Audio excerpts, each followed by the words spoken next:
Welcome, everyone, to the newest episode of our podcast, Ready, Set, Rewatch, a show where we go back and take a look at movies and TV shows we love, maybe a few that we hate. My name is Skyler, and with me, as always, is my co-host, Daniel. And today we are continuing our journey watching Star Trek, the original series. And we are going to be talking about two episodes today. What Are Little Girls Made Of? And Miri. Daniel, how'd you like these episodes? Man, that's a tough one. It's a loaded question right up top. Don't even know how to answer it. Yeah, it's weird. I think that they are not the best, but I think one of them sets up some very interesting stuff, and one of them you could kind of just throw out.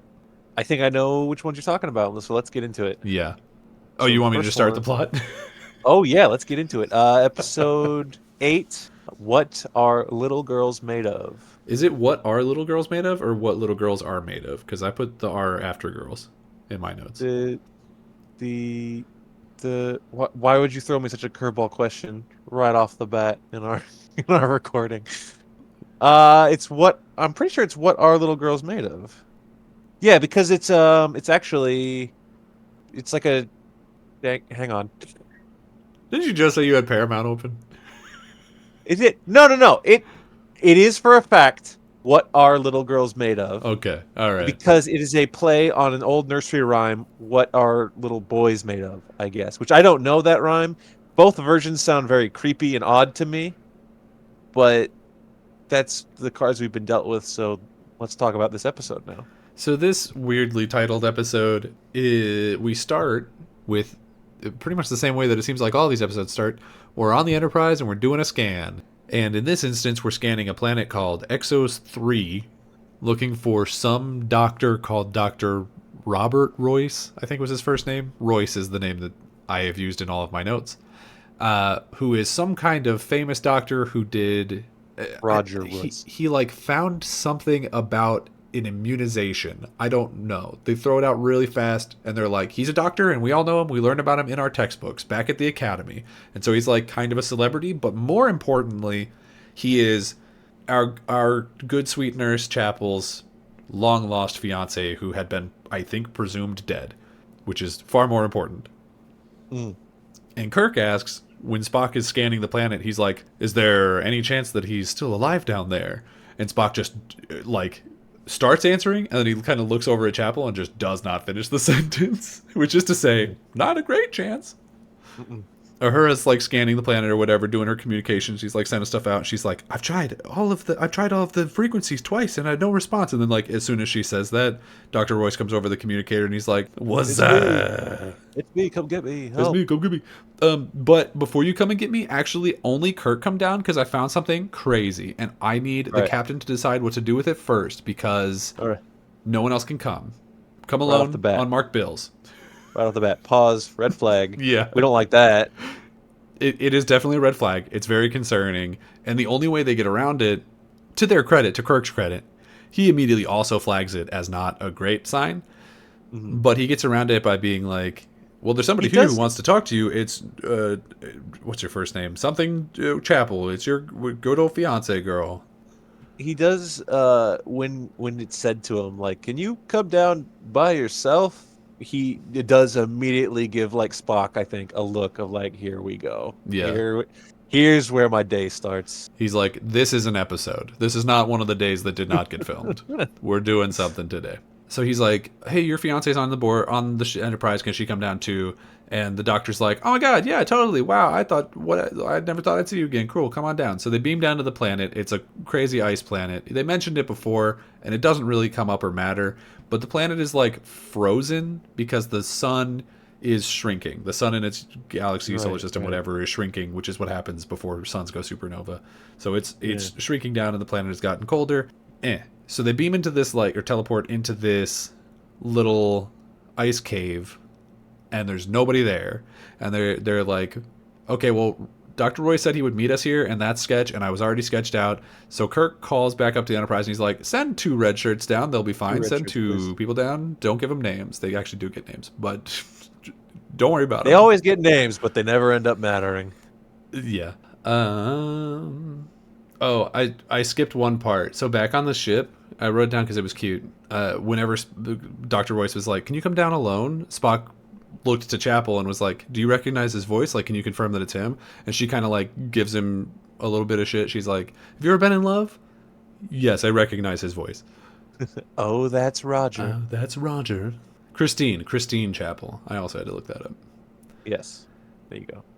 I knew. I just chose not to help you. Okay, you absolute bully. So they beam down two security guards, and then they're like, "Okay, one of you come with me. One of you wait here to die."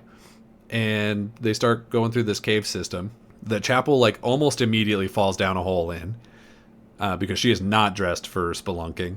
And they come to a guy who flips on the brightest light in the world on them, like he's trying to get them to fall down the hole that they're standing right next to.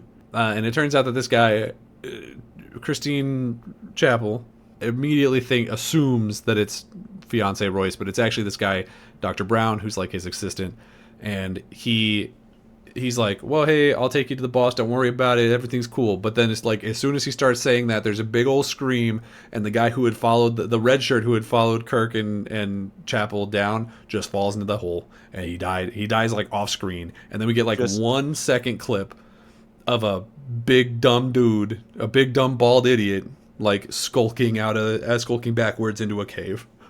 Just a big, like when Goofy falls down a hole, a big Goofy scream. It's like almost a the famous scream, the famous got bit by an alligator scream. Oh, the Wilhelm? It's like almost a Wilhelm scream.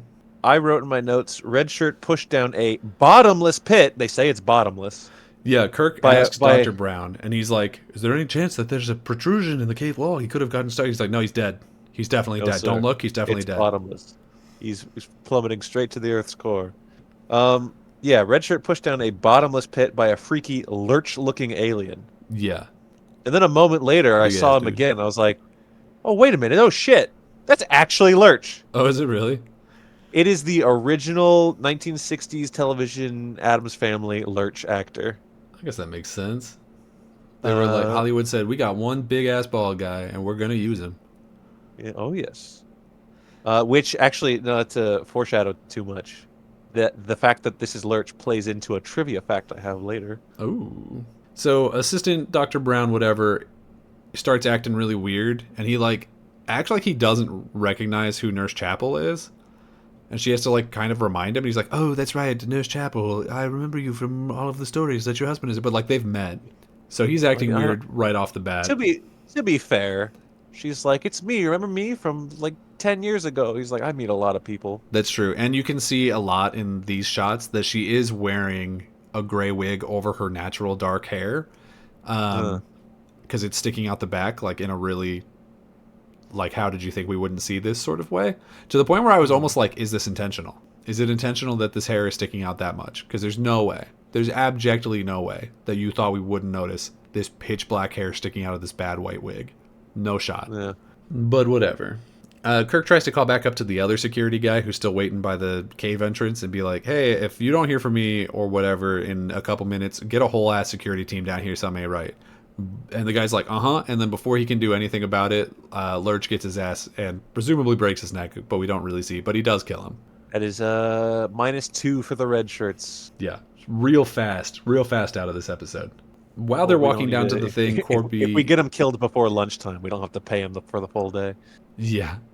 While they're walking down to the lab or whatever, Dr. Brown is telling them like about what happened to the planet, the story of the planet, and it turns out like as the planet got more cold, the people moved underground and then created some crazy machines. And he doesn't really elaborate on what the machines are, but he's like, "These machines will change the world." And then when they get to the lab, they're immediately met by like she's fully dressed, mostly dressed. But she feels naked. No, I wouldn't call this fully dressed. She's mostly dressed. She's not as naked as it feels like she is what I'll say. Because she's effectively wearing... She's 60s naked. Yeah, she's effectively wearing like overalls with nothing underneath. So like she's completely covered. She's nipping, but she's completely covered. It's a girl called Andrea, and she kind of talks like this. She's very whispery the whole time. Just a dream-like sex voice. Yeah. She has like a sexy girl from a 60s movie, which is clearly, obviously what we're doing here. And then she like kind of subtweets Christine Chapel a little bit. She says something like, "Oh, your name is beautiful." But like the way she said it implied to me that she was like, "You're not, but your name's great." Mm-hmm. And then It's she like, all right. immediately starts flirting with Kirk, which is, it seems like just what girls in the show have to do. It's in the contract. It says if you see Kirk, you will do a little wink. She, not to get too ahead of ourselves, but she just like flirts with him, Mm-hmm. and then on command goes for his gun. It's so funny She's because wild. She's wilding. because he's like the Roger fellow.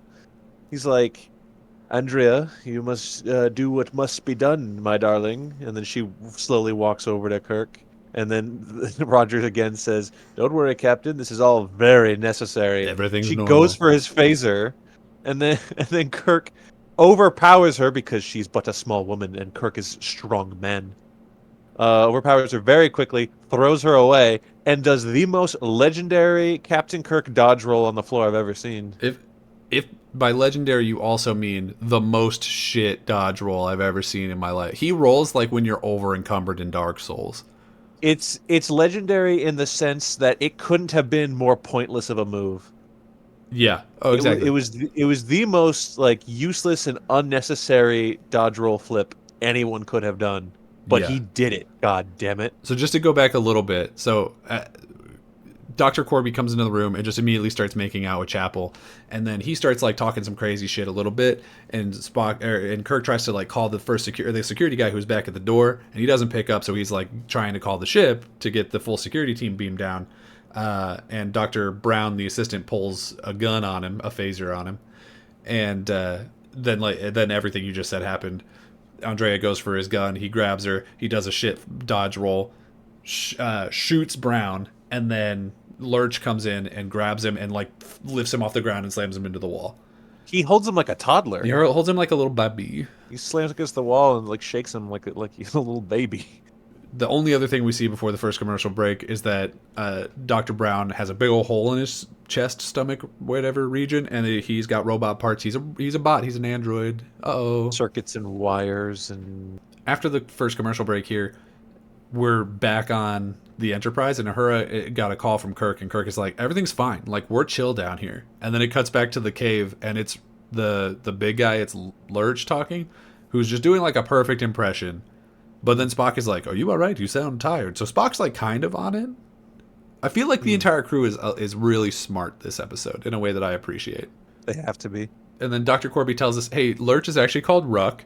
He's a big robot from the original people, from the olden times. And I'm sorry, he has orders to protect me, and I guess he misinterpreted that, and then he killed your guys. Oopsie poopsie." Accidents happen. Oh, That dude is still plummeting down a bottomless pit. yeah, he's still falling. Bottomless means bottomless. He's still going. That hole actually was small enough. I wonder if he could like, sort of like prop himself between the walls. He's spider climbing back up.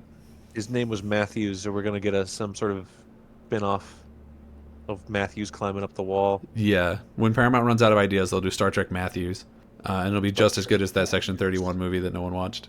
Well, no, I think people watched it. They didn't like it. No. Anyway, Kirk tries to like make a run for it, and Ruck just picks him up and throws him again. And then Andrea, who at this point I'm immediately assuming like that's a sex bot. Mm-hmm. Like clearly, right? Like they don't say it, but you've got a half-naked woman who's clearly an android because the other one's an android. I think they kind of say They it imply later. it later, but at this point they haven't. They say it as much as you can say it on television. Yeah. But yeah, she was created for one purpose, and it was not to help with the science. No. But yeah, so she starts annoying the hell out of Christine, and then it's like she starts asking her about like her relationship with Royce, I think, or something, and she's being like a little catty for an android. Mm-hmm. And then Roger comes in and starts like grabbing on her face and is like, "Look how complex she is. The different pigments in her skin. She even has warm skin." And you're like, "That's a sex bot, my guy. That's a sex bot. You don't need to tell me about the features of your sex bot." Creep. Dr. Chapel, or Nurse Chapel rather, is super creeped out, and she basically asks Dr. Roy, she's like, "You have sex with that robot? You sleeping with that robot?" And he's like, "Nah, man. Nah." Nah, I would never love the robot. And it's like, I didn't ask if you loved her. I asked if you slept with that robot.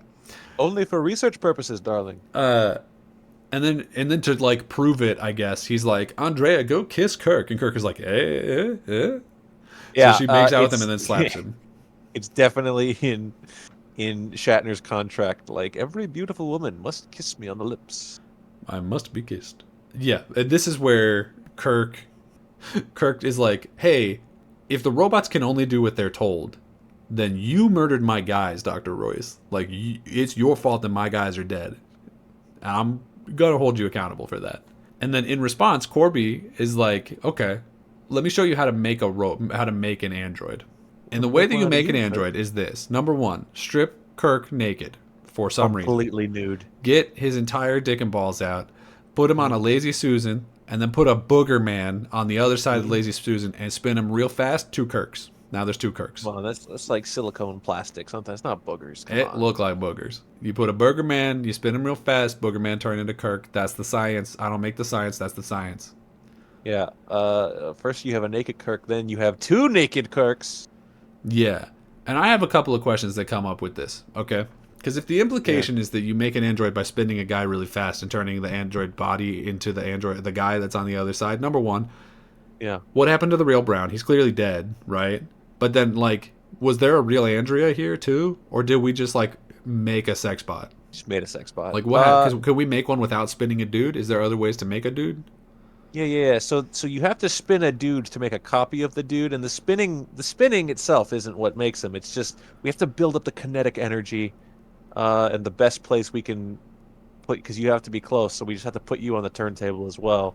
But we could also theoretically just make a person, but that wouldn't be a real person. I mean, I guess. But then also, like, why does Kirk need to get his dick out? Like, what? Who's that for? It's You for have Kirk. Kirk's a little freak. 7 days a week. All right, please move on. Anyway, and then Corby starts being like, we can give the android Kirk's memories. Because he starts, like, kind of playing with Chapel. He's like, hey, can you tell which one's real? She's like, I sure can't. And he's like, okay, well, now I'm going to give the android his memories because I can. And so Kirk, to, like, counteract it, because he's being smart this episode, just starts, like, saying anti-Vulcan slurs. Racist shit. He just starts, like, dropping Vulcan slurs. He's like, you half-breed, I hate you. Stop picking around with my stuff. And I don't know, pretty smart to be like, okay, well, let's change my personality for a minute and see if that can do anything.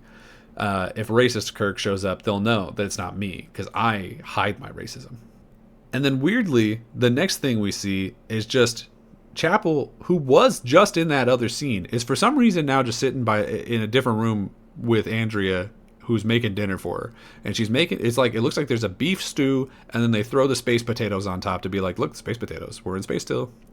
I wrote Play-Doh stew, my favorite. Play-Doh stew, my favorite. And and Andrea says some like kind of out of pocket stuff. She's like, now I have to please you too. And it's like, you didn't have to say it that way. You could have just said, I made you dinner. Mm-mm. But what you said was, I need to please you. Like, who wrote this? Someone who was only thinking of one thing at the time. Just, it's crazy. And then Corby comes in with Kirk, and Kirk starts like questioning Chapel's loyalty. They like kind of step aside. The Royce and Andrea step aside, and Kirk starts like questioning her loyalty. And I'm like, that's not the real Kirk. Immediately, I'm like, that's not the real Kirk. But Chapel, I guess, doesn't catch on to it immediately, and she's like, I mean, I'm loyal to you, but like, don't make me make that question. Like, I don't want, like, I'm also loyal to him. Like, I don't want to do nothing. And then she's like, oh, I can't eat. And then Kirk pushes his plate away, and he's like, well, androids don't eat either. And it's like, we knew, we already knew this. She didn't know. We definitely knew, but like, Chapel was just shown. Like, we can make a perfect Kirk replica. You have no way of knowing which one's the real one just by looking at them. We can even give him his memories. And then a fully dressed Kirk just enters the room like, oh boy, do I feel normal and happy. And he sits down at the chair, and Chapel's like, no, this is definitely him, my real captain. There's no way this is the... What? It's the fake one? Impossible. The weird part to me for this scene is that then the real Kirk and Corby come into the room, or the real Kirk and Ruck come into the room because Corby's already there. And then Corby is like still trying to like show off to Kirk, like, oh, look how cool the robot is. Like, she totally fell for it. And it's like, we know you're the villain. Like, you can stop trying to impress me now. Like, this is like if the villain from a Bond movie was like, bro, check out how cool the laser sharks are. Look at how cool I made these sharks that shoot lasers out of their mouths, and they're super cool. Check that out. No, I'm not going to hurt you with them. I might. Don't worry about it. But I'm not going to. Like, what? And we also have an answer to why we had to make Kirk naked. Oh, so we Because can put the clothes on. we have to give all of his clothes to the new Kirk. Yeah. Yep. So then the two Kirks start, like, kind of trash talking each other. Where he's like, real Kirk is like, now I get to eat your dinner. Eating is one of the great pleasures. And then fake Kirk is like, yeah, but I don't ever have to starve. It's like, okay, like, Oh, damn, checkmate. why are we fighting with each other?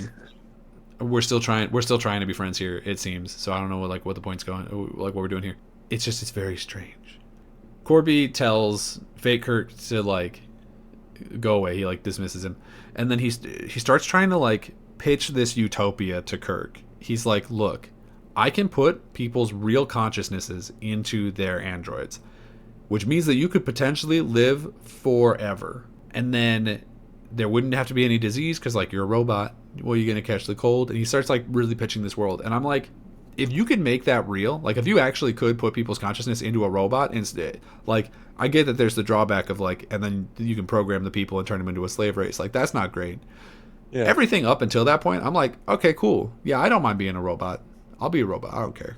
Yeah, but Kirk is correctly, like, suspicious of that and be like, well, that's a road to lose your humanity. And then we see through the actions of the rest of these androids that that's exactly what it is. So Kirk's like, I bet that won't work. And it doesn't. So he was right.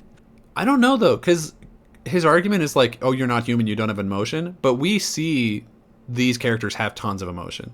Like, for the entire rest of this episode. Yeah, well, it's kind of conflicting, isn't it? Like, yeah. And I don't mean that in emotional sense. I mean, like, what we're being shown. Because the dude gets upset and makes decisions based on how upset he is. But then also, Kirk is like, try to picture fun and happiness. And he's like, oh, I can do math. I don't know. That's all he can do. So That's what he says, but then his actions are clearly emotional, right? We'll get into it. We'll talk about it a little later, because what happens first is that Kirk, like, rips a rope that's for some reason on his chair off of the chair, because his hands aren't tied. It's, like, wrapped around a corner of the chair. Yeah, no. It's a decorative Pottery Barn So he takes the Pottery Barn rope, and he starts strangling Royce with it, I guess so that Ruck will attack him. And then he runs off into a cave, and Ruck goes after him, and we have a pretty shit fight wherein Ruck is like trying to, I should say, Chapel chases that after them too, because now she's like, oh, well, Ruck, you have to listen to me now also, because apparently at some point when we weren't really paying attention, Corby apparently made it so that the androids also have to listen to his fiance or whatever.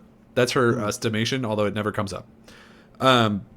But she goes running after her. She's like, you have to listen to me. But Ruck starts mimicking Chapel to try and like lure Kirk out, because they're like in this cave system fighting. And Kirk grabs a big styrofoam penis off the ground that is supposed to be a stalagmite. I wrote a big rock phallus. It's supposed to be a stalagmite or whatever, but it's definitely a penis.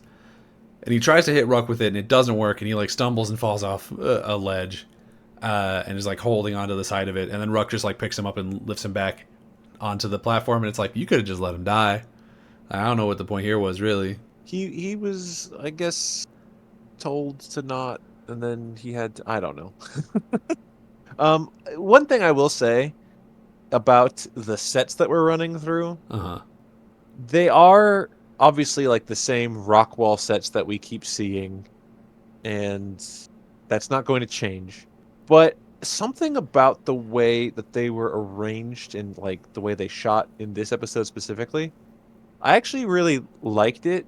It just, the way it's enclosed, and it feels it feels expansive and maze-like how he's running through it. I don't know. It just feels like they're actually inside the core of this like icy planet, I guess. Well, maybe Yeah. not icy. The icy doesn't really transfer, but Yeah, not that far underground. But no, I hear what you're saying. Like, it looks pretty good. The styrofoam penises aside, it looks pretty good. it was a phallus. That is absolutely what it was. If you don't believe us, here's a picture. Here's a picture for the YouTube guys.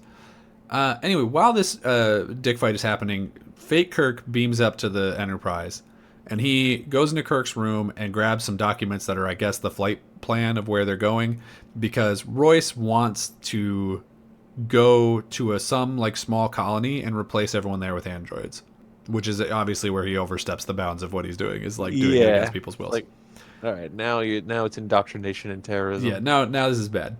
But while he's up there, Spock like walks in on him, and fake Kirk like starts dropping slurs on him. He's like, "I stop your half-breed meddling." And he just Whoa, gets out yeah, of super uncalled for. Take that to HR immediately. there. Yeah. But fortunately, his racism, just like real Kirk was hoping, let Spock know that something is up. And so as soon as Kirk is out of the room, he's like, "Security, security." We got a fake Kirk. This is episode 5 or something. This is our second fake Kirk. We got someone break the glass in case of fake Kirk. It's one of our 3 things: a transporter accident, godlike being, fake Kirk. Yep. It keeps happening. Back on the planet, real Kirk orders Andrea to kiss him, which she does, which is weird because I don't know why she would need to listen to him since he's clearly a prisoner, but whatever. So she listens to him and then like tries to slap him, which he deflects, and then kisses her again. And I don't really know what his point here is. I don't know what he's trying, but he just wanted to kiss her, I guess. The point is Shatner really liked this girl, Yeah. and we're just gonna put it in the script that I get to kiss the beautiful woman. Yeah, and then she says some like she self-reports about being a sex bot because she's like, "No, I'm not programmed for you," which is like, oh, so you can do big sloppy kisses, but only with the guy you're programmed for. Okay, all right, yeah, good to know. Good to know. As we say in the business, she's fully functional. Yeah. So then Kirk keeps trying to seduce her right up until she like runs away, and then Ruck comes in and throws him to the ground for the 3rd time. Really, really big, just throwing him around kind of guy. And then Kirk starts talking to Ruck, and he convinces him to try and kill Royce. Yeah. He's like, "Hey, so you guys rebelled against your original creators because they didn't care about you, and he also doesn't care about you, so you should probably kill him." And Ruck is like, "Good point," and immediately goes to kill Corby, and Corby just deletes him, just shoots him with a laser, just deletes him. He's like, "All right, bye. I know you're like basically the missing link to my android technology, but bye. See ya, bye." Yeah, like, well, if you're gonna be mad at me, I don't want you here. Go. So then Kirk tries to fight Corby, and he like hits his hand somehow, and then it turns out, oh, shocker, Corby also an android. His hand gets stuck in the door. He has been replaced by an android version of himself, and he keeps trying to like convince Christine that he is still himself. Like, this is my real consciousness. I've just been transferred into a robot body. And like you said, he does a bad job of convincing us, because he's like, I can do any equation. I can ask me to translate something, and it's like, okay, I hear what you're saying. The script here is saying that he's not a real person, but unfortunately, the acting here is you're panicking, which is an emotional thing. It is an emotional response. Like, you are not playing this right. If you were supposed to not be a person, then we have played every second of this wrong. I mean, the androids wouldn't have done what they ultimately do at the end if they didn't have an emotional reason to do it. But I mean, I do believe that like the android brain, body, whatever, has a like problem trying to translate the emotions in a way that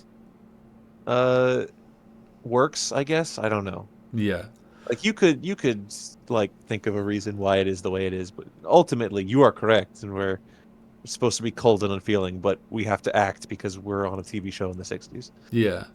So Royce, at some point before this, I think, has told over the intercom, has told Andrea to arm herself, and so she's walking around with a gun that she, I think, just like pulls off the top of a computer somewhere. And she runs into fake Kirk, who's back, and deletes him because he starts saying some stuff, and she's like, clearly this is the real Kirk, so she just like zaps him. So Well, she tries to kiss him first. She's like, "Kiss me," and then he's like, "No." no, I'm And that busy. should have been the red flag right there that it was a fake Kirk. Yeah, real Kirk would have done it. He would have done it twice. So she deletes him with the delete gun. So she comes in and she's like, "Oh no, there's another Kirk here. Oh crap! Like I killed our ally. Now it's just me and you, Corby." And Corby starts having like a full on existential crisis, and he's like, "I was dying on the planet," and he says like, "I didn't have legs, and I was just a brain, and now I'm a brain in a robot." Who put you in the robot? Did Lurch do it? I guess. I guess. Does that imply that? Because you asked what happened to the real Dr. Brown earlier. Maybe he just recreated him. He threw his frozen. Oh yeah, corpse you on know the what? table and Because he spun was it. like, I don't know who you are, Nurse Chapel, because he didn't have the real Brown to take the He memories didn't have from. the memories. Yeah, I guess that makes sense. Anyway, at the end of his weird existential crisis, Andrea is in there, and they're like, "Oh well, I guess we should die now." And so they have like a romantic final kiss, and then she shoots both of them. Hmm. So she deletes them both, and we've solved the problem. Mm-hmm. But this to me is so weird. This is the okay. So that now we've come full circle on the like. I think that they have really not said what they wanted to say here. Because if the argument is like these are not people and we shouldn't treat them like people or whatever, like they're robots. A, Dad has got some questions for you. And B, okay, these have been some these three androids, because not Brown so much, but the other three have been extremely emotional the entire time, right? Mm-hmm. Royce hears his fiance's voice over the phone, and he like gets all excited and giddy. He's excited to see her. Andrea is like jealous of Christine when she gets down. Then she's making out with Kirk and like clearly getting a little flustered about that. You've got Ruck gets into a blind rage and tries to kill a guy, and like clearly he's mad. And then like Royce is in love, and then the two androids are in love at the end. Like these are people. These are people. They have emotions. They're real people.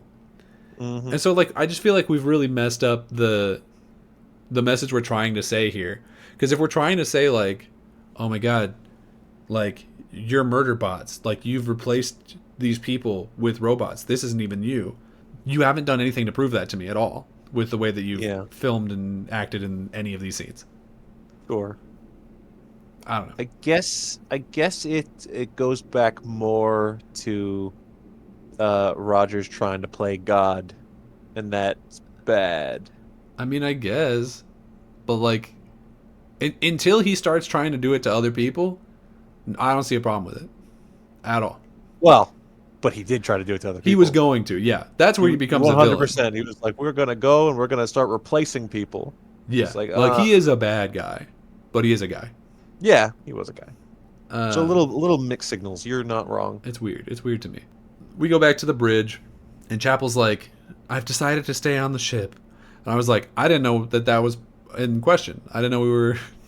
But okay, I'm glad you're still here. Cool. Yeah, she was going to transfer somewhere because of... man, I don't even honestly know. Yeah, I don't know either. And then Spock and Kirk have a cute little moment where he was like, hey, can you not call me a half-breed? And Kirk is like, I'll keep that in mind. Yeah, because like, it wasn't really him. Spock calls Kirk out on his racist bullshit, and honestly, I'm here for it. Yeah. Although, that wasn't even the real Kirk, and Spock knows that, so they're just kind of playing. Yeah. But yeah. That was the end of episodes. Yeah. How do you feel about it? I'm not against this one. I do think we have determined that the core message of this episode is a bit muddled and a little confused. Well, especially in like the execution of how things went down. But I think as for an adventure episode, I suppose I like it. I like the sets, the guy playing God, the fake Kirk android, the Play-Doh potatoes. No, Lurch does it for me. So I feel like I'm leaning to an engage grade here, engage versus illogical. Mm-hmm. But I don't know. If you went illogical, I wouldn't hold it against you. Yeah, I think I have to go illogical on this one because I feel like because it's literally illogical. Because it's literally illogical. Yeah, it's like I feel like they're trying to say one thing, but they're actually saying another thing, and it just doesn't match up. Like it irritates me. I think there's a lot of cool stuff in this that sets up some potentially interesting things in the future. Like I don't know if this has anything to do with the Star Trek: The Next Generation character Data, Data. but it's Yeah. possible that this is like the origin of the idea of that character. And if so, like that's neat that we're like this is the idea of how we get androids into this universe. And then it's also Yeah. like, oh, we're trying to turn these people into androids against their will, which is like that's kind of the Borg. So it's like there's Yeah. some parts of this where I'm like, okay, like this is an idea that we're gonna do better other places, and I think that's Yeah. interesting. But this episode Yeah. itself didn't care for. I don't think it literally comes from this because Data has his own. Data and all androids have their own creator who has a name who I don't remember right now. But but I will say it is interesting because spoilers for a far future, hopefully a show that we just don't watch if I'm being honest. Picard has his like mind and soul whatever transferred into an android body Okay, so that technology does work at some point in this universe. at some point, I guess. I don't really know. Yeah, so my official grade is engage parentheses for lurch. That's why. Did you have any like trivia or anything for this one? I've got some trivia and a fun little talking point that we'll talk about. So this is, I guess, the only TOS episode that prominently features Nurse Chapel as like a main player. Oh, that's unfortunate. I really like her. Yeah, I like her too. And as we've mentioned, this episode also features Ted Cassidy, known for playing Lurch in the Addams Family. Oh, Now, the actress that plays Nurse Chapel, her name is, God, I hope I get this right, Mayel Barrett. She plays a lot of characters in Star Trek, like throughout the years, because she is, I don't know if we've said this before, mm. but she is Gene Roddenberry's wife. Oh, So we've talked about before how she was number one in The Cage, first right. pilot. She's Nurse Chapel in TOS and the TOS movies. She voiced various characters in the animated series. Oh, She plays Luoxana Troy, Deanna Troy's mother in TNG huh. and Deep Space Nine. She's the voice of the ship's computer in the original series, Next Generation, Deep Space Nine, Voyager, Enterprise, and the movies, including she's the voice of the ship computer in Star Trek '09 and in Picard. Those were released after she had passed away, unfortunately. Oh, Um, and yeah, real life wife to Gene Roddenberry. And the reason this is all fun, or the fun fact, the trivia. So, like I said, her prominent episode here is has the original Lurch actor, and Luoxana Troy, played by her in Next Generation, has a big hulking guy. What's his name? Mr. Hamd. It's a big Mr. Hamd guy. That's his name, and he is played by Karel Strucken. That's a very Dutch name. I don't know. Well, the second Lurch, the other Lurch, the Twin Peaks Lurch, and the movie Addams Family Lurch. Probably a better way for me to say that. oh, maybe I don't know, but that's really cool though. Yeah. So just to reiterate, Nurse Chapel's big episode has a Lurch, and then the actress in Next Generation has a Lurch. Two Lurches. Two lurches for the price of one. Good deal. Was that also the talking point? Yeah. Oh, the talking point was how many characters she's played throughout Star Trek. Oh, okay. But yeah, that should do it for what are little girls made of. The next episode is called Miri. Miri. So Miri starts with the crew of the Enterprise receiving they call it an Earth-style distress beacon, which I guess just means that it's in English or something. I don't know. SOS. It's an SOS. They go to it and they see and they're like, "Oh, that's weird. There shouldn't be any, Earth people out this far. We're like millions of light years from here." Even though they like keep running into all kinds of scientists or whatever, but that's fine. And then they're like, they get to the planet and they're like, that's just Earth. That's literally just Earth. There's Africa. There's the United States. This is Earth. This is Earth. Yeah. And the interesting thing about this is That's not the point of the episode. They don't even. It does not matter. We don't. They don't end up even caring. The second we land on this planet, no one mentions ever again that it is Earth. Yeah. It's so weird. It's like, wow. It's like an exact 100% replica of Earth. So they beam down to the planet. Kirk, Spock, Bones, Janice Rand, and two random red shirts beam down to the planet, and it is either a post-apocalyptic version of a city from the past or current day Chicago. It's hard to tell. I've got lots of trivia facts about this episode, and I can throw this one in here just because it seems pertinent. Yeah. Yeah, like where this is just an American city. It is actually literally a backlot street used for the Andy Griffith show. That makes sense. It's really funny because they're like, it looks just like Earth in the 60s, which is Yeah, when they're they say recording, which is when they're filming this. mid So at the 1960s. time, Yeah, what a coincidence! yeah. So at the time, people were watching this episode and they're like, that's today, that's now. They found a planet that's me currently. Just kind of Yeah, neat. I died from a plague as well. Yeah. No, Uh, yeah, this is obviously so we talk and we make fun of the fact that like every planet looks the same. We have the same rock walls, same whatever. mhm. It's all very. I mean, they look good, but in the sense that we keep reusing the same sets, it's very cheap. So obviously, what this entire episode was built around was we need to save money on building sets. We have access to this backlot. Write an episode where we just go to a town, Yeah. and they're like, okay, it's like Earth in the 1960s. That's weird, isn't it? Yeah. So, And they just tell whatever story they were going to tell anyway. That yeah. makes sense. So as they're walking around, Kirk picks up a tricycle and he hands it to Spock, and then Spock is like, "Neat," and he hands it to Bones. We're just passing around this tricycle, and Bones like gets sad about it, and then immediately gets attacked by a mutant. I wrote Bones' stunt double gets attacked by a dirty hippie. Yeah, yeah, that is about right. You can tell too. Like it doesn't really look like Bones when it's on the ground. Where to the point where for a second I was like, "Oh, was there a different guy here? Was that not Bones?"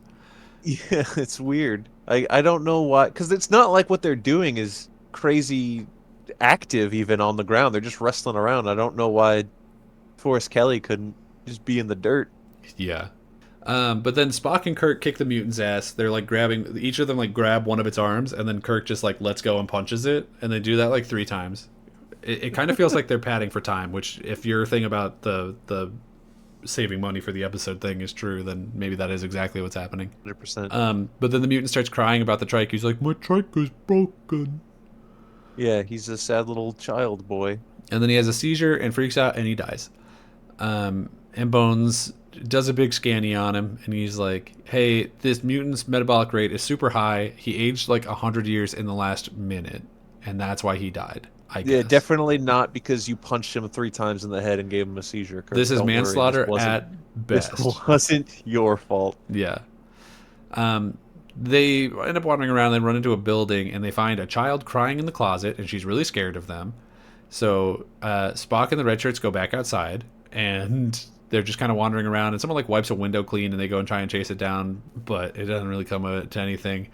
We cut back to inside the building where the little girl is, and the kid starts throwing around slang words. Like she calls the adults grups, which appears to be just a accommodate like grown up as one word if you just stick those together. Yeah. And then she says, "Oh, are you doing a foolie?" By which she means like a game or like joking, like I was only fooling, I was joshing, I was joking. Yeah. So we have to deal with that for a little bit. But she tells them that, well, they're able to intuit from the nonsense she's saying that there was a plague and it killed all of the adults, and for some reason the kids are unaffected. And I will say, this kid, I don't really know exactly why, but she like kind of reminded me of Judy Garland. It was like something about the way she was talking. Yeah, like her tone of voice. I can say that the actress, her name is Kim Darby, was in a bunch of stuff in the 60s, but I would say she would probably be most widely known. She played the girl, Maddie Ross, in the original True Grit movie. Oh, that's neat. Yeah. Well, in this, her name is Miri, And Kirk calls her pretty, and she takes it a little too seriously, and it's a little creepy. But he also says it in kind of a creepy way. Don't be creepy with Miri, It's Kirk. This weird is a because she appears to be okay. like 13. Okay, yeah, well, okay. So the actress was around 19 Okay, when this was being filmed. I looked that up. she's clearly like supposed to be younger though, canonically. And Well, well, we'll get to it. yeah, We'll get to and it. going through puberty is a thing that they talk about in this episode a Yeah, lot. So, uh, but then there's another key detail that when they said it made me throw my hands up like I wanted to leave the room. yeah. But we'll get to that when it's revealed. Kirk, you gotta stop. Kirk has to stop Kirk, you gotta because stop. there's a way you talk to children, And it and ain't. then there's whatever you're doing here, which should get you sent to jail. Yeah, we'll get. It gets so much worse, and we'll get to it when we get to it. Because I mean, I don't want to. James Kirk is a good man, Yeah. but Well, in this episode, for some reason, the line is like, he's like, you're especially for a pretty girl like you, and she's like, I'm pretty, and he's like, very pretty. look, Kirk, stop it. he never actually does anything. So it's just so he is Drake and she is Millie Bobby Brown. Hey, Kirk, I hear you like him young. You better never go to I don't EXO like any. I don't like any of this. I don't like any of this. I don't like any of this. Anyway, back outside, Spock spots. That's what I wrote in my notes and didn't think that it would be difficult to say that fast, but turns out it is. He spots someone on a fire escape, but before he can start climbing it, some kids start making noises. They go like na na na na na because it's written by an older man, of course. And so they're like, "This is what kids do: is they go na na na na na na." They might have actually done tease that back then. I don't know. Adults, I wouldn't. I don't know, man. They're We're probably doing a too big busy Lord of the smoking. Flies in this episode. It feels like it, yeah. But they start like throwing rocks at him in the red shirts, and nothing really comes of it. So Spock and the guards just run back into the building, and they start talking to Miri again. And they're like, "Miri, can you take me to a hospital? Because I gotta figure out this whole plague thing. Because we're from the future, kind of."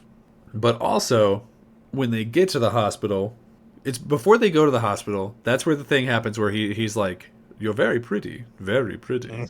And then when they get to the hospital, he's like touching her chin in like a very like creepy, like strokey kind of way. Yeah. And she freaks out, but not because she's being hit on by a grown ass man. She freaks out because he's got this blue sore growing on his arm, which means he has now got a been lesion. infected with the death plague. Yeah. If only Spock was here so that he could, so Spock could spot Kirk's spots. Oh, it's too hard to say. Oh yeah, I wrote it here. Kirk touches her chin, and it's really weird, and I don't like it. That's what I put in my notes. But you know what makes it so much worse, though, is that she did like it until she saw the lesion. Yeah, right up until he was a zombie, you know, she was like, cool. Because Miri's here for it, and it's Yeah, bad. that's another thing that we should bring up is she's like flirting back in a way that I'm like, Yeah. please stop. This needs to Because stop. like Why is no one saying anything? The rest of the crew is like, "Oh, Jim, I think this girl's got a crush on you." Ha, ha, Yeah. ha. It's like, no, it's no. Damn it. So then we have a commercial break, and when we come back, during the commercial break, someone's run in and plastered a bunch of little blue tissue paper onto people's arms to make it look like everyone's got spots, except Spock. No Spocks for Spock. Spock has no spots. See Spock run.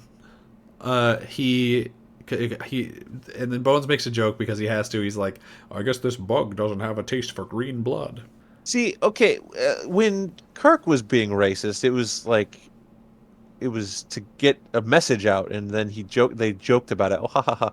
Bones is just of a different time, I guess. He says shit that makes me uncomfortable. Yeah.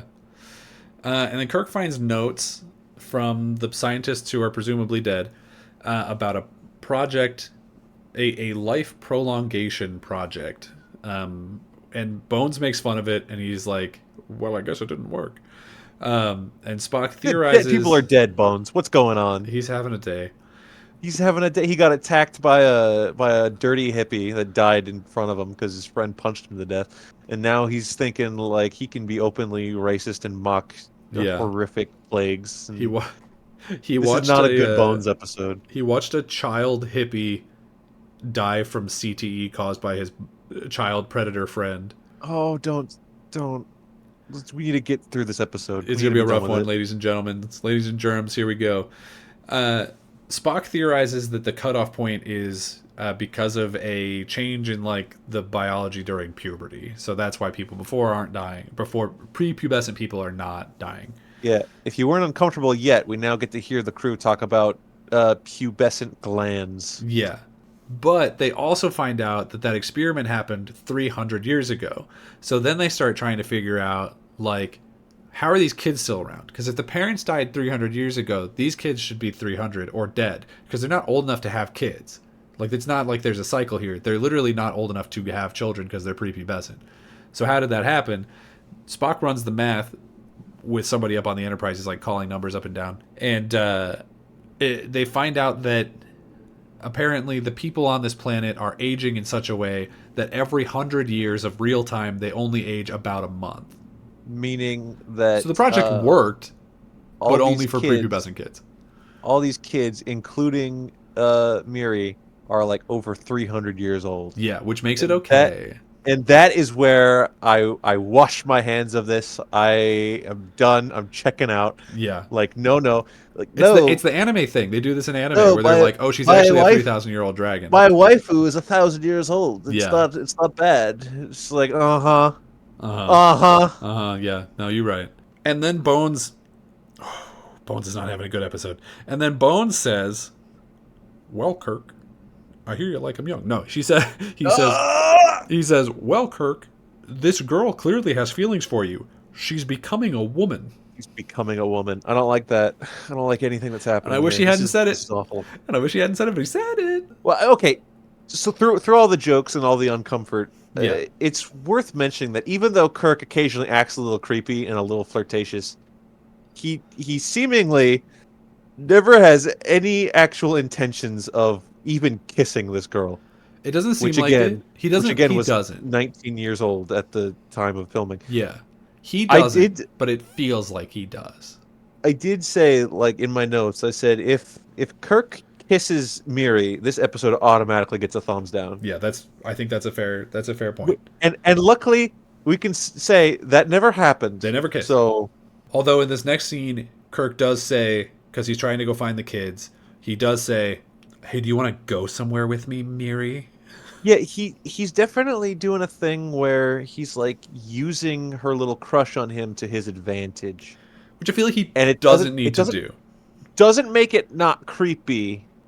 So Anyway, Oh, they boy. go out on their what feels like it's a date, but it's not. But like he kind of played it like it was, but it's not. you They know go what, out. I'm not gonna call it a date. It's creepy. Whatever it is, it's creepy, and I don't like it.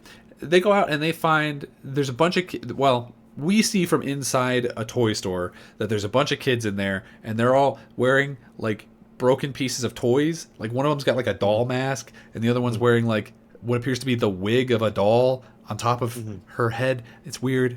They've gone like full Fallout Raider. A little bit. It's weird. So they're talking, and they're being led by a kid who's wearing like a military jacket. And I thought at one point that his name was Charlie, but then at another point I think someone called him John. So I don't know what his name is. They call his name's John. They call him John. Okay. So John is like I need making to a plan, and he's like, we need to steal the communicators from the adults, because if they have the communicators, then they'll be able to break down more adults. And he doesn't want that. No more I need grubs. to be mean for a moment. Okay. I need to be not a good person. Okay. I just need to. Like Kirk in this episode? No, not like Kirk, in a different way. When these They not kids like first Kirk. showed up, and we see, especially in this scene where we see this John fellow and we see all these dirty little children, I was like, oh no, the kids are horrible little mutants. Yeah, the little gremlins. They're just ugly. One of them is very well. a No, he's couple older of than these us. This was kids- in the 60s. He's like 40 A years older. couple- We can be mean to this kid. There's one kid who looks like a rat. A couple of these kids they've got some facial features that are not working to their advantage in their awkward youth. That's what I'll say. These kids who are now 80 years old as we speak, or probably 90. You know what? You're allowed to be ugly. There is, But except this regardless one of- kid. There's this regardless one of that. All right, I know you hate the rat kid. We'll get to the rat kid because he gets a hammer kid. He later. gets a hammer, and I don't like it. He's threatening. You're allowed to be ugly, but besides that, I hate these children. Oh my god, they're the worst. I hate these children. Now, okay, we have this thing we've talked about in other episodes of other shows on different podcasts, right? Where Yeah. like, if you're making us watch kids, you're fighting an uphill battle because a lot of times kids are terrible. Mm-hmm. And I think they decided they're like, okay, well, let's lean into this and make these the most horrifically annoying, snot-nosed little brats that we can. I hate these children, Yeah. and Yeah, they me too. need to be harmed by Kirk. He needs to physically harm them with Unfortunately, his he doesn't. fists. He's getting ahead. He does throw the rat kid at one point. I was so happy. He I like clapped. I stood he and clapped. he starts to like hoist him off of because the rat kid is standing on a desk being annoying. Mm-hmm. So Kirk like hoists him off like he's gonna set him down, but he does not set him down. He just fucking throws him to the floor. Yeah. Pardon my French. You're good. And We get one. We get one an episode. all right, well that's the one. And I'm glad it happened to that rat kid. Yeah, I hate that rat kid. But so okay, so these kids are in this toy store and they're plotting to stop the grown-ups from curing the plague because I guess they don't know that they're doing that, but at the same time it's like they're not hurting you. What do you're just it feels like the kids are just messing around because they're kids, but whatever. They're Anyway, doing a foolie. they're doing a foolie. And so Kirk and Miri, you can see they're like in the background of the shot while the kids are talking, and at one point you can see that they like spot the kids through the window and start coming the direction of the toy store. And by the time they get to the toy store, all the kids have scattered like roaches and are hiding. But it doesn't really matter because like 2 seconds after that, another mutant runs out of the closet and starts screaming, and then all the kids run from their hiding places that I don't think the mutant would have been able to find them in anyway. So whatever. Anyway, another mutant attack Kirk's, and he like flips her. He does like a judo throw, I think, and then she dies. Mm-hmm. And then Miri is like, "Hey, that's a girl named Louise. She's only a little bit older than me. Oopsie poopsie, I'm gonna die soon." So, And to distract her from her impending death, Kirk sets Miri to work sharpening pencils. that'll get her. That'll get her clean. And she's like, "Is this enough pencils, Kirk?" Or Jim. whatever she calls him. Jimmy? Jim? Yeah, that's what she does call him, Jim. Very forward. Is this enough pencils, Jim? And he's like, "Just a few more. Thank you, Miri." Well, she's like 313 years old, so I guess she's allowed. She's like, "Okay." So Spock figures betcha. out I don't know how, whatever, it doesn't really matter. They run some more numbers. That's what Spock does this whole episode is run numbers. And he finds out somehow that like Miri has a couple of weeks left tops to live and that the crew have even less time. He's like, okay, so depending on how old we are, it'll develop faster in some of us. And so I'm going, hey, that red shirt with the bad hair, who's clearly older than everybody else, he's going to die of the disease like really fast. Do we even see those red shirts again? We do, but they don't do anything. It feels like they died, but the scene where they die got cut. And I don't know if that's true, but that's what it feels like. But we do see them once more after this. Just like in the background. Anyway, they're like, a couple of things come from this is we get a ticking clock where Spock is like, we're all going to be dead in 7 days or you're all going to be dead in 7 days. And then he also says, I also can't go back to the ship because even though I won't die of this, I am a carrier. So if I go back to the ship, everyone will die. Yeah. So smart. We're all trapped out on this planet. And Spock definitely wore his mask during COVID because he was smart enough not to go back. And then there's a cut that I don't think is a commercial break. They just like cut, and it's the next day. And on the second day, Kirk tells the smarts is what I've written here, Spock and Bones. Yes. He's like, you need to isolate the virus and create a vaccine. And Bones is like, oh, you just want me to do that? You just want me to just isolate a vaccine and make a vaccine? You want me to just go like full Dr. Fauci for you? You just want me to do that for you real fast? And Kirk's like, yeah. Yes, dude, I would like for you to do that. And he's like, all right, yeah, I'm on it. And then the kids start doing the na-na-na-na-na, hey, goodbye outside, and to lure the adults out, and it works. For some reason, they all go, and then John crawls out of a vent like an Among Us guy and grabs all the communicators. I'm communicating with the youth. And goes and he steals them. He steals the communicators. Now we don't have communicators. That's the important part of this scene. Gotta jump on that Among Us train while it's still hot. That's what I'm saying. While everyone's still playing. Everyone loves Among Us. It's so 2025. big. Anyway, The next day, so we're on at least day 3 now. The disease is getting worse, and what that means is like they're starting to rage out because I guess that's what the disease does, and so all their tempers Yeah. are getting worse, and they're just like generally kind of pissy, which is they're something. just they're just yelling at each other, and at one point Kirk like brushes past Yeoman Rand, who drops a thing, and then she just starts screaming. Yeah, And then she starts like talking to Kirk about like how she always wanted him to look at her legs. Like she's admitting she thinks she's gonna die, and she's admitting like, "Oh, Kirk, I had the hots for you." And there's never been a more inappropriate time than this. yeah. She's like, back on the ship, I always wanted you to look at my legs. Now look at my legs. And the implication is supposed to be like, now there's blue spots all over him. There's Some one blue blueberry spot, and jam she's still hiding on it with her. her hand. Yeah, So really, all we get is a shot of her legs, and like I think she's wearing fishnets or something, stockings of some gonna kind. gonna be honest. Yeoman Rand lost some points for me in this episode. I would have much rather Nurse Chapel had been here. Nurse Chapel would have been way more help. She would have helped, yeah. Yeah. Another thing that comes out of this scene is they're like they somehow do a scan of the food in the area, which Starfleet can just do whatever they want. I guess they can just scan for Yeah. whatever. We got science. I don't know how they do that, This but is whatever. 1960s Earth. We can get any information we want. Yeah, they just Googled how much food was in this area. Oh, and then the AI told them something wrong. Yeah. Oh, yeah, maybe. But Thanks, Google. and they somehow find out also that like the food in the area is running out. So even if we don't cure the thing, the kids won't necessarily age old enough to die of the disease. They'll just die of starvation. And it's like, okay, we've set up like 4 different ticking clocks. And I also want to say we've skipped like 2 days in the last 5 minutes. Because we're on like day 3 of the 7 days that we were established at the beginning of the ticking clock. And I'm like, you could have just said 3 days and done this faster. Like, we didn't have to have these cuts and pretend the days had gone by. You could have just said the disease happens fast. You could have just done that. It would have been fine. But whatever. Then we get that scene where the legs thing happens.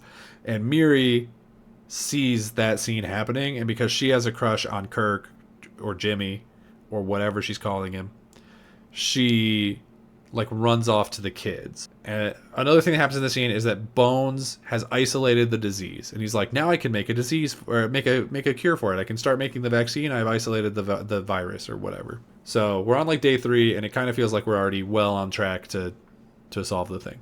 Miri goes to the kids, and she starts plotting to lure Murder. I mean literally murder.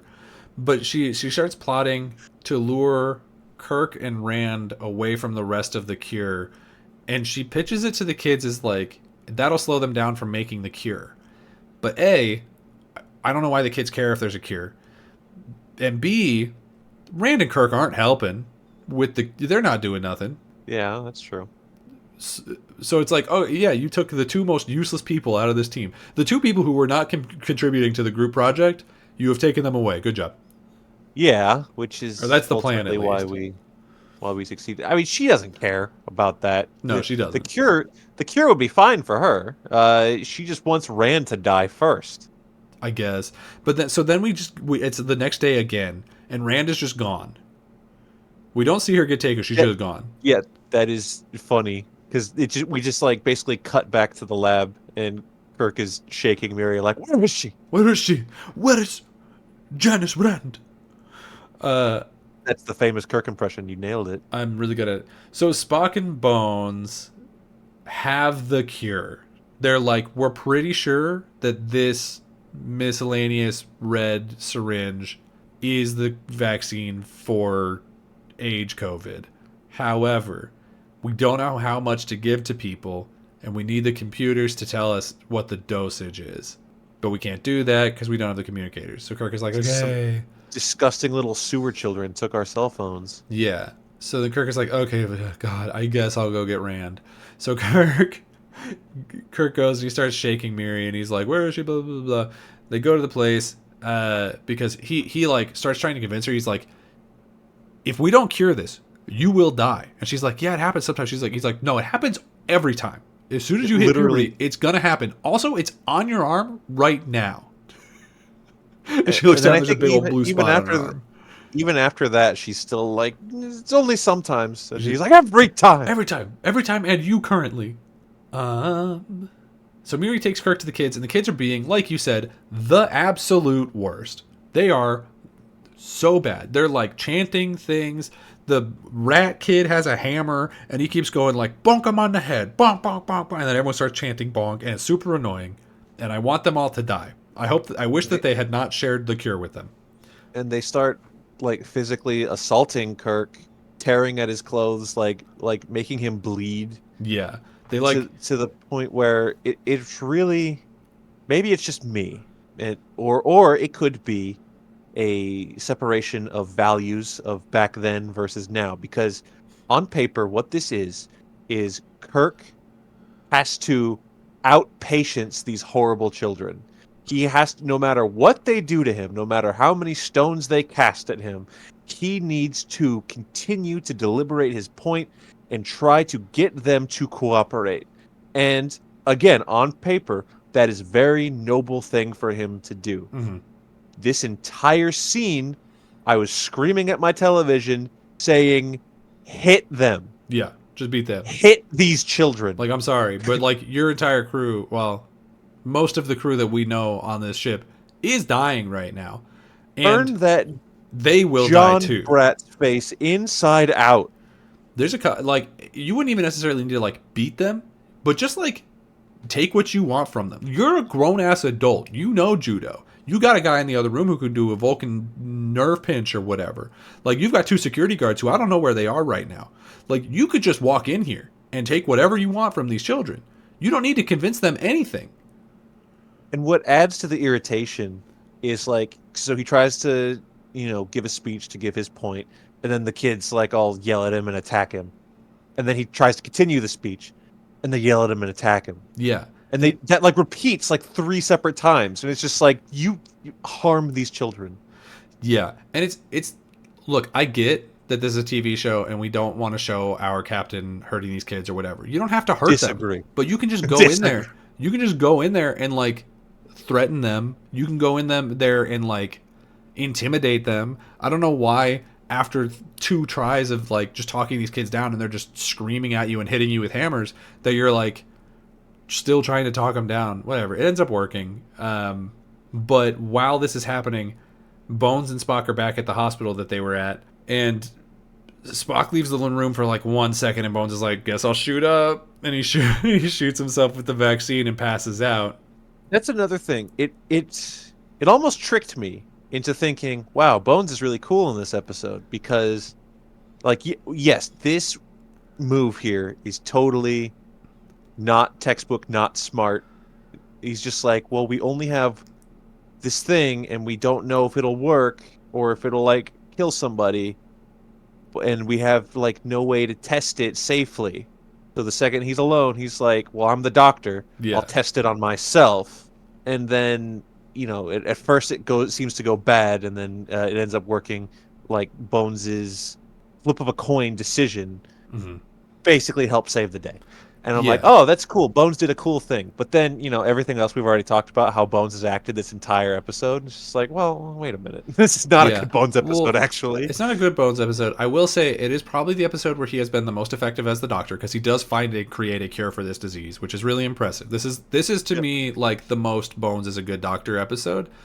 And, I don't know how long it'll hold, because I feel like part of the sort of crux of the show is like, if there's diseases, we can't cure them in the first 5 minutes. You know what I mean? Yeah. Like, I get it, but it also kind of doesn't matter, because like he's already pretty sure they have the cure and they just need to figure out the doses. And like, as soon as he takes it, Kirk just walks in with all the phones so they can just call back up and figure out what the dosage is. So he could have just waited like 5 seconds and it would have been fine. I will never understand the medical mind. But also, more importantly, Kirk comes back with all the kids, and I'm like, don't bring them here. Do not bring them into my house. That's a good point. Don't bring them here. I hate these children. Let but them yeah, die. So they walk in. Bones is passed out, and Kirk is like, oh my god, what has happened to my doctor? And he runs over to him, and he's like, oh, look, the spots are fading off his face. And like, at first, they're not. Right. Yeah. Yes. It happens takes like a minute. It happens like between cuts for the first little while, because like it'll show him and then it cuts to Kirk and then cuts back and there's like one less spot. But then eventually we start doing like an actual effect to fade the rest of them out. And I was like, oh, okay. I thought we were just gonna like Okay, cut to Kirk. Someone run in there and scrape a booger off. Okay, go back and just doing that like a couple times, which to me Sure. honestly might have been funnier. But Anyway, he made a vaccine. It totally works. Bones is a good doctor in this episode. It's crazy. He really got the job done. Proud of him. Wish he wasn't doing all the other things he did in this episode, but that's fine. I mean, Bones has always been a little racist A little, to Spock, but it's like he's doing it jokingly. I just feel like he doesn't have that right.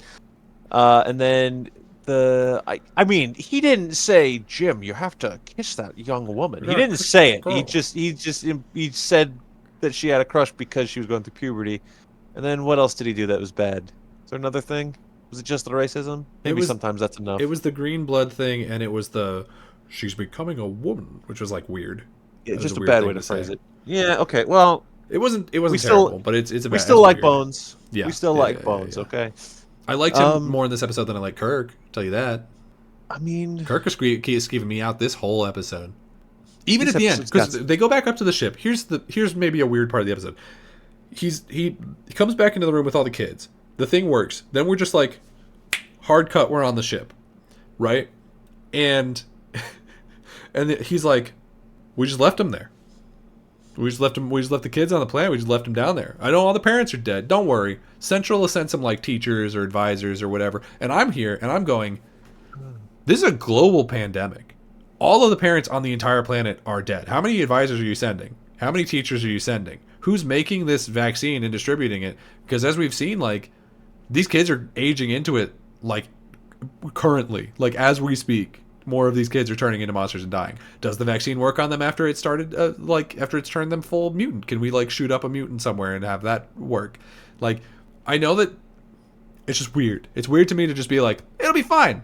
Everything's fine. It'll be fine. For this one, where it's like, no, that world is screwed.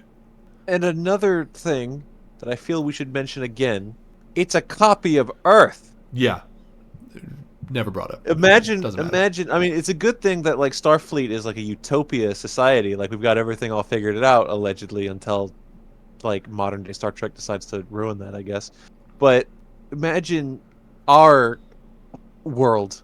We had a spacefaring navy, and we find a copy of Earth. We suck those resources out. Mm-hmm. Like that's gone. Like I don't know. You think so?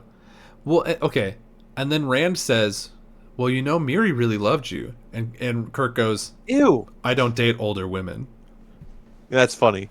He gets points for that one. Is it funny or is it creepy? I think that's funny. Still creepy. That's funny and appropriate. I won't take it from you, but I don't agree. No, this episode's great. Best episode we've seen so far. Definitely gets an engage. No, this is illogical. Yeah. If we both agree, can we call it highly illogical? This is highly illogical. Highly illogical. All right, well, I'm going to throw some more fun facts at you. Okay. I already mentioned that backlot street was from the Andy Griffith Show. They just dumped trash all over the place to try to disguise it. Right. That trash was not canon to Andy Griffith. He's a very clean man. And then I already said who Kim Darby was. All right. So for some reason, you're going to help me puzzle this out. This episode is one of a handful, like 5 or 6 episodes, that was banned from being shown on the BBC in like the 70s, 80s, I think, for its content. What? Child predation? It was too creepy. No, well, I don't think people cared about that in the 70s. They might not. So I'm trying to think, like, what did the... is it like drug use? Makeup? Because of the vaccine? He shot the vaccine in his arm? Oh, man, that genuinely might be it. Because I was trying to think the whole time, like, are these dirty, ugly children just too much for the BBC to show on television? I think it might be because we see child endangerment and drug use. That's possible. All right. Could be. We're going to say that's it. And then, all right, speaking of those dirty, ugly children, let's talk about them for a second. Yeah. So a bunch of the children that appear in this episode are children, as you'd imagine, of the cast and crew, including Shatner's own daughter. That's shot where he's leading all the children to the hospital, and you're like, why are you bringing them here? Yeah. He's carrying a girl, and I guess that's one of his daughters. Okay, that's cute. That is cute. Leonard Nimoy himself was asked if his kids could appear, and he turned down the request because he didn't want his kids involved in show business. I respect that, and I was afraid Yeah. you were going to say that his kid was the rat kid. No. Because they have kind of a similar head shape. It is worth mentioning that Leonard Nimoy's son would later become like a television director, and he would direct some episodes of TNG. Oh, So he got good for in him. show business anyways. But for this, he was like, "No, I'm not bringing my kids to set." Yeah, sorry, I'm not bringing my kid to set so that you could throw dirt on them and have You Kirk could have flirt with them. so you could throw dirt on him and then have Shatner like pick him up and throw him to the ground. Ugh. Ugh. Yeah, I do wonder whose kid the rat face kid was. And if he was like, hey, can you throw my kid around? He's been the worst. He keeps hitting me with a hammer. Get him. Get his ass. Anyways, that's It's the it for this cameraman. one. Yeah, Miri. So basically, 2 not super great episodes that we talked about. Yeah, this it's time. unfortunate. But like you said, so I know that this is going to be a recurring thing, unfortunately, where there's a lot of episodes where it's just like we have a really low budget. And I know, so like we have to reuse this backlot, we have to reuse these costumes.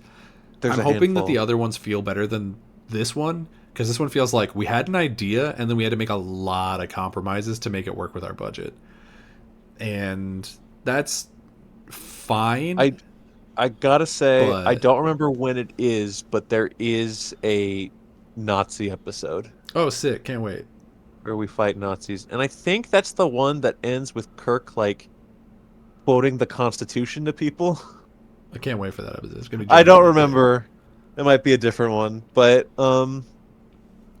yeah, it'll happen every once in a while. When the budget gets too low, we gotta go to the backlots. good. Yeah, it makes sense. I don't hold it against them. I know the show was pretty experimental when it started, so it makes sense. Anyway, let us know if you guys disagree with our takes on these episodes. Maybe Miri is your favorite episode, Drake. Leave a comment on YouTube or Spotify to let us know how many times you've been to Cell Block 1. And while you're there, like, share, subscribe, do all of the things that all of the YouTubers want you to do. It really helps us out, especially while we're in these early stages of growing. If we are not in a place where you would like us to be, let us know as a comment, and we'll try to get there as fast as possible. You can follow the show, obviously both on YouTube and Spotify, but also on Twitter at rsr_pod. You can follow me on Twitter and Blue Sky at Daniel J. McGee, or you can follow Skyler on Blue Sky at Skyler8bit. Thank you very much for watching this far into the video, and until next time, let's see what's out there. The game's just starting, the world's so bright. Jump right in, everything feels right. Let's play, take a trip back in time where pixels and memories intertwine. Come on in, it's time to play.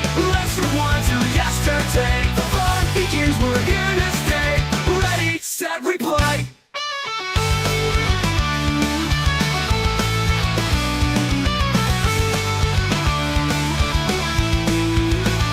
Come on in, it's time to play. Let's rewind to yesterday.